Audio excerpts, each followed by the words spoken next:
Well, when you think of wet cities, Chattanooga probably isn't the first to come to mind. But this year, Chattanooga had doubled the amount of rain as a place that is known for its rain, Seattle.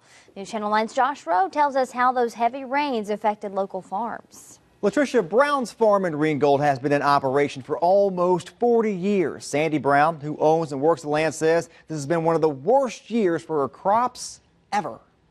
A farmer's living often depends on the whims of Mother Nature. We lost a lot due to the rain, and even when the rain quit, well, it stayed, it stayed on the ground, and it rotted a lot of stuff.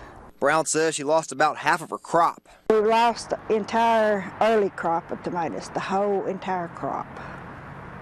So that was the hardest. Then we lost, I guess, 2/3 of our watermelons and cantaloupes. For farmers, if it's a little bit too dry, there are some things you can do, but that's really not the case if it's way too wet. There's really nothing you can do.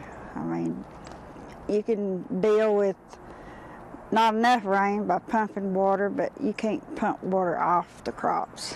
So Brown and her family have to make the land work for them, which farmers are good at. They built a ditch across the farm to collect runoff to spare the crops sitting in water, especially the corn. Still, in the risky business of farming, you have to hope for the best.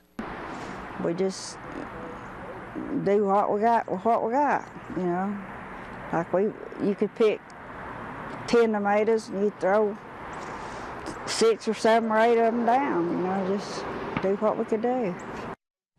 Now, as of today, we've had a total of 68 inches of rain this year. That's 18 inches higher than this time last year, and it's double the rainfall for Seattle. We all know that it rains a lot in Seattle. You think about this summer and how wet, parts of the summer was. I'm sure that just added up, through the year. Yeah, we really got off to a very wet start to the year. That sort of set it all in motion. Let me show you these stats here.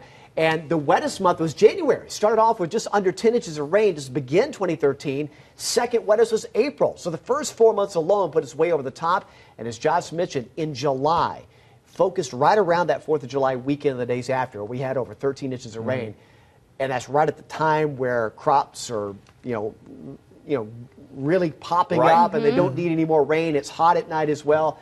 That's what did a lot of damage. Even this month alone, we've had over 8 inches of rain. So it's been a very wet year, some 18 inches above what it was like last year. We were a little bit below average.